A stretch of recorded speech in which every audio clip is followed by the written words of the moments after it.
Welcome to edu600, and I think this is a course you're really going to enjoy, the Introduction to Online Learning.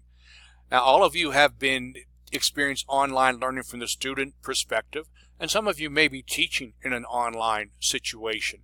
All of you will bring perspectives from your experience to this course and examine it from the perspective of a student and the perspective of an instructor. So it's really a great course. Online learning is such an exciting and new pedagogy. We're still inventing it. We don't yet know the different parameters of it. So here is a basic frameworks within which you can be a Picasso or a John Dewey in designing pedagogy that fits this. So it's really an exciting course where you will actually work on designing and implementing online learning structures. So let's begin with Module 1.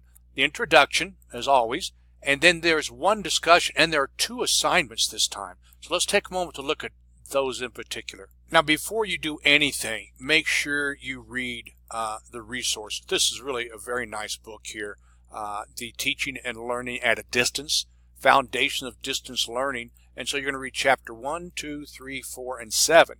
They're relatively short chapters, so that will give you a good foundation before you move into any of this. The recommended resources will all help you. You might pick and choose what you think will be helpful. The multimedia, plenty of resources throughout the course.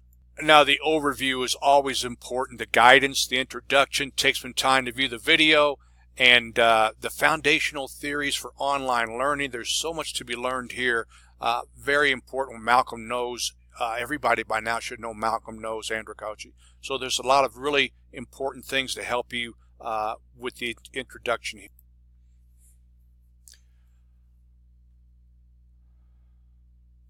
Again, the introduction to online learning, you can choose just the text if you want, but another very important resource for you to consult before you do anything in terms of the discussions or the announcements. So the first thing is to post your introduction, and you'll see mine right away. As you know, you do know as students, getting to know each other in an online course is very important, even more so for the instructor. So the introductions take on an even more important role in this course in terms of helping you get to know each other and getting to know me. Now, the week 1 discussion, use the Ashford Library, search and locate a relevant scholarly article that provides an example of how online learning can generate challenges and/or opportunities. So make sure you use the Ashford Library, find that scholarly resource, academic integrity, technology, transitioning, any of those things. And after you examine the article, this is what you want to do in that. So make sure you use the in-text citations and the references to the scholarly article for that first discussion. Now, the first of 2 assignments is to create a presentation, 10 to 12 slide PowerPoint presentation that examines the roles and responsibilities of students and instructors in traditional and online environments. And this is where you can bring a lot of your perspective in as online and traditional students. First part of the presentation, the differences in the roles and responsibilities students have.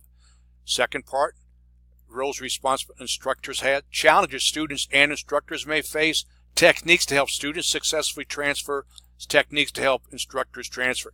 10 to 12 PowerPoint, and you're going to use at least 3 scholarly resources. Make sure you use in-text citations in the slides, and don't forget to use the notes underneath. The presenter notes are a great place with in-text citations and a references page. So save and submit, and don't forget to keep track of all your assignments, especially if you're in the MATLT program. Now, the second assignment, week 1, assignment 2, asks you to take on the role of an online instructor. So again, make sure you've read all the materials and then find extra resources as well. You're going to create a 1-page document that represents an overview of the Fair Use, the TEACH Act, and copyright compliance.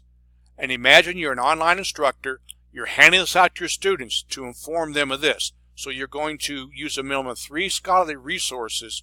You have these sources and the additional resource to create this table. Now, you want to go beyond listing bullets and utilize the appropriate technology to make sure your document enhances the content. For example, here's an example of what one handout might look like linked from there. So you want to make a handout that covers those, but you also want to make it something that grabs a student's attention, as this one show some. Now, the use of graphics and the way you pull people in are different ways to do this. But the most important thing is that you make sure you include these sources, these areas, and these sources. That's the first week. There's a lot for the first week, but again, I think you'll find it very exciting. Look forward to working and learning with you during this term.